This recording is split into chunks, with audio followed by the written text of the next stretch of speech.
It's like, you know, phone wallet keys, that kind of thing. This is my phone wallet keys for production. It's all set up. So what's going on, YouTube people? If you probably haven't seen this face in quite a long time, unless you are a member on Patreon, or you came out to a show, or you just, you know, look at social media, because that's how that works. Anyway, back with another one to ponder, another quandary to ponder, if you get the reference. Very niche. But let's talk about how I get started.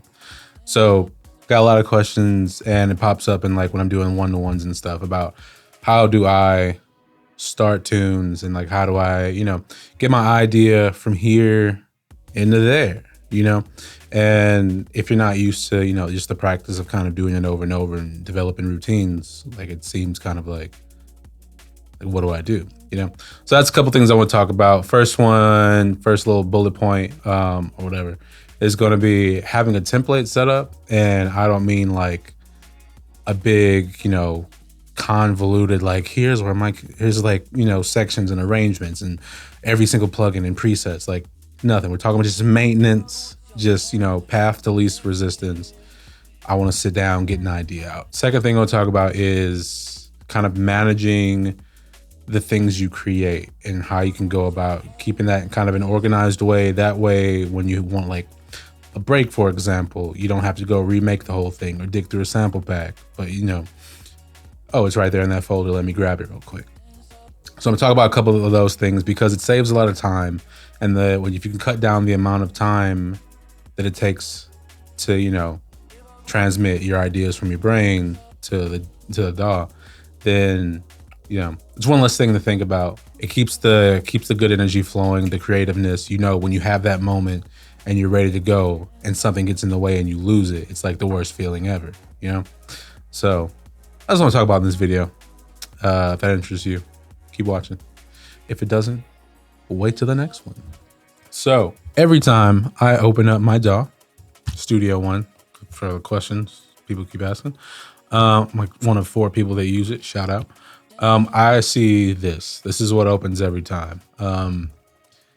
If you look over here in this kind of thing, I have these folders of tracks already set up.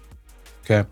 And each folder is a bus on its own. So like this is my drum bus. If you look down at the mixer, it's already routed there. There's a couple plugins. Again, we're talking about most used tools already there. It's not dictating the kind of thing I'm going to make. It's just like, all right, I know I'm going to put a limiter or a clipper on my drums at some point. Have it already there. Stuff like that. So when I sit down and start creating, boom. Or if it's like, it's things that are set up for later in the process of like mixing and kind of maintenance deals, like gain reduction, or not reduction, but gain, no, volume shaping, but with a gain plugin. Because I don't want to do it with the mixer. I want the mixer to stay where it is. Different video. Have stuff like side chains already set up. So I can drop a kick in, but then I can like drop like a ghost kick in this SC channel side chain, and then be just fine. It's already tied to like the percussion, which is gonna like give me a little dip every time the kick and the snare comes in on separate compressors. I like using compressors because I don't need to be too surgical and need like volume shaping and stuff from like, yeah, it's just my preferred way of doing it. Again, we're talking about workflow. Do things that work with your workflow, not what some guy on YouTube, including me, says, all right? I'm just showing you what works for me. That's the thing. Same thing on the bass bus. It's already set up. I have like a track spacer because I'm probably going to use that for a kick on the bass. Track spacer versus, I'm not going to talk about that. I even have a compressor just because sometimes I use both. Sometimes I use one or the other. But either way, once I start a project and I get to that point and I choose which one I'm going to use, I can just delete the other one and one's already set up to go. Like minimal tweaks, okay? My workflow at this point is just that dialed in where I know I'm going to do the thing. Now, if I want to change out a plugin that's already like there, I can still do that, you know? Because sometimes you want a different character. Different plugins give different characters. But the thing is, it's set up so I don't have to think about it while I'm starting. All right. Same thing, like there's a pads bus, or synth pads. It's like just the melodic stuff. That's what I call it. I have a couple synths. Like my favorite go-to synth is Silent. And like, it doesn't have any patch, like just the saw wave. It's the init patch. in it. And like if I want a sub bass, like I have one of these like in the bass bus too. Hit a button, it gives me a nice sub that I like that's already tailored to what I want. Like it's got the channel strip, the plugins and everything already set up. Path least resistance. That's all we're talking about here. A couple contacts because I like strings and some other stuff. I have a labs because I just like, if I have an idea, I just want to bang it out on the piano real quick, okay? Simple stuff. It's just keeping me from having to do the click, drag, click, find the right sound, click this, but you know, that kind of thing. I can walk in here, new project, get going immediately, not have to think about things, all right? And I could do that with a completely empty project, not set up too. But as we know, you're going to add all that stuff you normally add in later. And if you don't add all of it, it's already set up in the template and it's muted, so I'm not going to be affected either way. It's whatever works for you. It's whatever you're used to using that makes your creative process easier to get into, okay? It doesn't break the flow. Flow is like, you know, it's golden. Like you need it. When it happens, it's like, boom, 6 hours pass by in like what feels like a half an hour, okay? The best way to, or the worst, or the best way to break up that flow is to not be prepared in whatever way works for you, whatever prepared means for you, okay? So prepared for me means having all this stuff set up because I know I'm going to use it. Talking maintenance again, like none of this stuff is really dialed to a specific sound. None of this is going to dictate what I actually make. It's just having, you know, the ducks in a row. That's it, okay?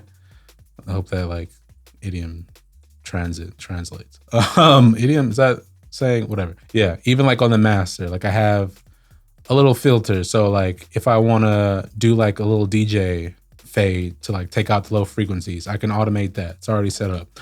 Or if I just want to like listen to the low end and see how like things are fitting together, I can do that. There's an ozone, which is more or less just a limiter for me to get a feel while I'm working. I'll take it off towards the end and like do all that kind of stuff. Every time I open up a project, this little analyzer pops up. There's another one on like my laptop window that is more or less the same, but like all the audio I play because of my audio interface, RME Babyface, an old one that's going out, Babyface Pro, allows me to do that. Stuff that helps. This plug is not showing up, but it's like, it helps for like headphone and like crossbleed and stuff. So if I'm not working on my monitors, I can still get a sense of like spatial awareness that isn't just like left and right, because headphones do that. Again, part of my workflow, this is what works for me. Okay. Think about what you normally use. Like, what are your go-to plugins? What's your go-to like setup? Do you work with groups? Do you work with buses? Do you just work with individual tracks? Are you all audio? Is there a couple synths you like to use? Like just having those set up in like their initialized patches, which is just like saw waves or nothing, you know, can help. Part two is being organized. So if I make this side a little bit bigger, this is kind of like the browser. Already, my plugin list is pretty short, right? That's because I have loads of plugins hidden. So all like the brightly colored ones are the ones that are active, and all like the faded ones are like other versions of the plugins, or maybe just like old plugins I don't use anymore. Or like in the case of these couple FabFilter ones, you know, like when you install for like one plugin, it installs all of them, even though you don't get a license for all of them or something like that. So I have that limited to where it's like, I just see the stuff I use. And there's already a couple things in here I don't really use or I could take out. Like I don't need the VST2 and the VST3 version of like Phase Plant to show up because I only use one of them, VST3 all the way. It's 2024, what are you doing? If we go to effects, same thing. I gotta clean this up because it installed some new stuff. But like, here's the whole list. And you know, if like you have a Waves plugin, it gives you 20 versions, right? FabFilter plugins gives you like 20 different versions. I don't need all those. So instead of seeing this huge, massive list of like 1,000 plugins with different versions and stuff, I just see this short one that shows me the very plugins I want to use. Some of these can go, some of these are there just to kind of remind me I want to use them later. You know, sometimes you need that. You got to think about your own brain, how you work and how you can, you know, go about that. Go to the next thing. We go to files, and this is kind of where everything is organized for me to get going. So I have this folder here. I called it PTS. I couldn't think of a better word or a better something, but past track samples. I know, crazy. I could just wrote it like Duncan's Winslow samples or something, but whatever. Within this folder are folders for every single, like every release track I've made kind of within the past 5 years. So if you go to like my last EP on Hospital, The Class Dismissed, I have a sample pack or a folder with all the loops bounced out in different versions of each. So like if I go here, there's a shaker. It's already processed. It's already rhythmically how I want it. I can just drop it into a track, right? Hat loop, another hat loop, different variation. Kick. All of these are in variations of like 4 to 16 bar loops, depending on like how they were within the project. They're more or less mixed in a way that I want to hear. They groove in a way because, you know, I like swing keyword and all that stuff. But I can go to any folder and more or less have all the samples I used for that project. Even like virtual instruments and stuff. Like, here's a little loop for a sub. Now, if I drop that in, like Studio One has music loops, which will save. I can like show contents. If I open it, it's going to show me like the MIDI that I use, the synth preset. Here's the, what's it called? I just said the word earlier. The channel strip. So there's like a saturator and a Fab Filter Pro Q, where the accent come from. And if I just drop it in, it's going to play that loop, right, from the song. But all I'm really wanting is that I have the patch for the bass already set up the way I want. I have the processing on it. So like this little saturator, this plugin that like takes off some of that, like, you know, saw some plugins, even if you're making a bass, it has some like high end hiss you don't want. There you go. Stuff like that. Okay. So again, we're talking path of least resistance. We're talking, I want to sit down, make stuff with sounds I know work. The sounds are saved in order. Okay. It doesn't have to be this like meticulous. It just has to be in a way that works for you. Okay. Like after I get done with every project I make and release, keyword release. Cause like if it's a sketch, I'm not going to bother with this, or something I'm going to, you know, bin for later. I'm not worried. But like I've talked about in previous videos about archiving your tunes, right? So every single track of mine, almost to 2016, no, these are just projects, but till like 2019, I want to say, if I go into it, 2019, let's go 2020. I think that's when I started it, because I had lost a hard drive and lost everything almost. And losing everything without having backups, it kind of changes your inner being, you know?